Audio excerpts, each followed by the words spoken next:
Hi,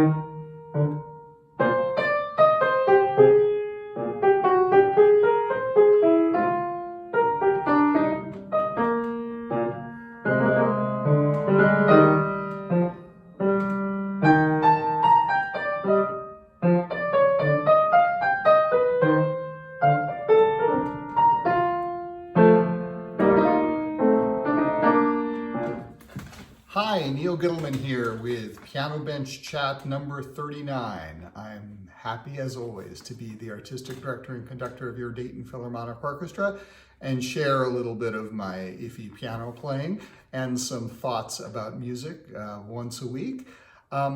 Last week, if you watched, actually the last 2 weeks, there were some things about Tchaikovsky's Pathetique Symphony, a little bit of the Nutcracker, because Nutcracker is on my mind, as you know. And yes, I am going to go upstairs and work on finishing the Nutcracker stream, which premieres in just 5 days.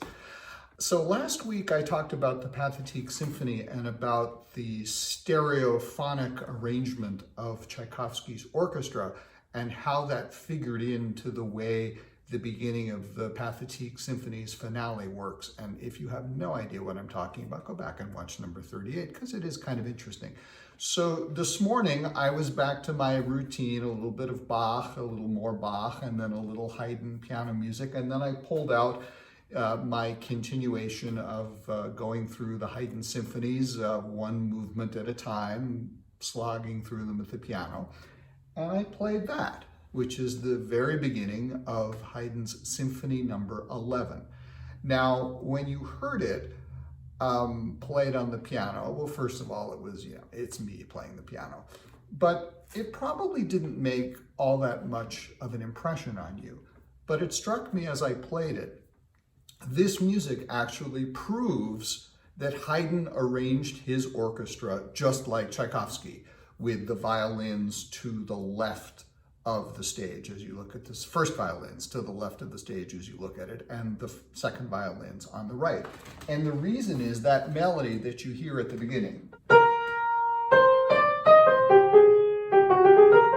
etc. And then you hear it again in a different key. That melody is not all played by the first violins, because you think melody, first violins. The first phrase of the melody is played by the second violins. First violins just sit there thinking, wait a minute, we're the best players in the orchestra, why are we not playing the melody? And then after the first phrase, the melody shifts over to the first violins.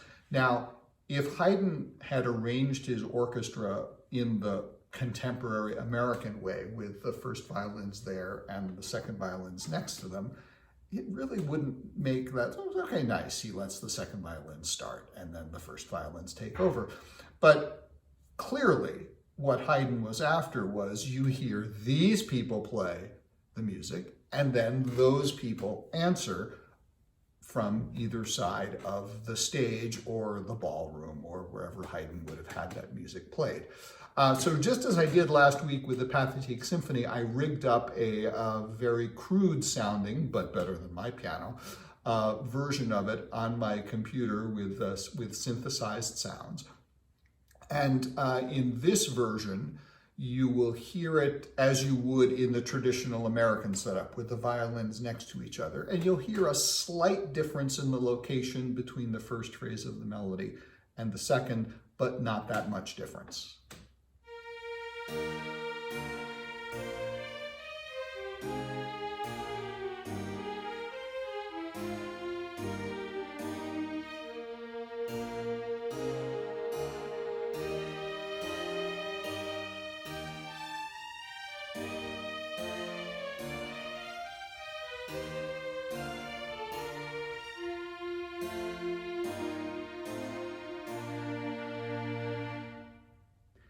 And now here's the exact same music again, except I've rearranged the way it sounds in the speakers, so that now you'll hear the second violins, especially if you're wearing headphones. I should have said wear headphones.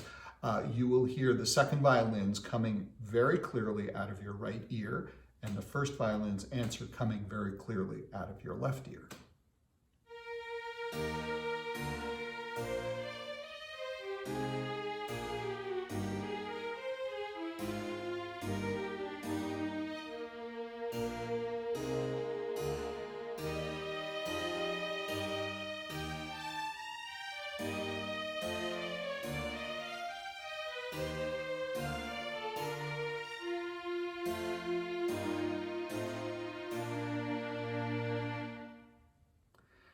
Now you might say to me, Neil, you said last week that the acousticians say that that stereo stuff doesn't really work. Why are you making this big point? Well, it's actually different from the Tchaikovsky, because in the Tchaikovsky example, he had a single melody that was flipping back and forth from one side of the stage to the other. Right, left, right, left, right, left. And the acousticians who think that it doesn't really work, what Tchaikovsky was after, say that the brain puts those things together as we hear it into a continuous melody, and we don't really notice the back and forth. In the case of the Haydn, the melody is all in one place. It's all coming from your right the first time you hear it from the second violins, and then it's all coming from the left. So it is a very different situation, but it's interesting because it shows, as with so many things, that Haydn invented everything before everybody else. He was on to this, oh, you've got violins on either side. You could do something with answering back and forth. And it was an important part of his music. Music is an important part of our lives, and so is dance. And I know we all miss having Nutcracker, but beginning December 11th, 2020 at 8 p.m. Eastern Standard Time, you'll be able to see our really cool 25 years of Nutcracker stream with the Dayton Philharmonic playing the incredible Tchaikovsky score, including that melody that started this whole arc off from the Pas de Deux. And you will see hundreds and hundreds and hundreds. If I have time, I'm going to count them before Friday night. But I bet it's close to 1,000, maybe even more.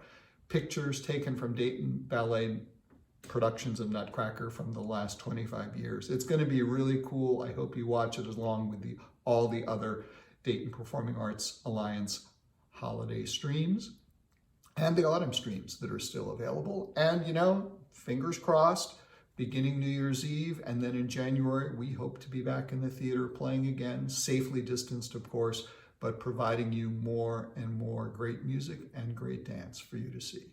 So stay safe, stay sane. See you next week.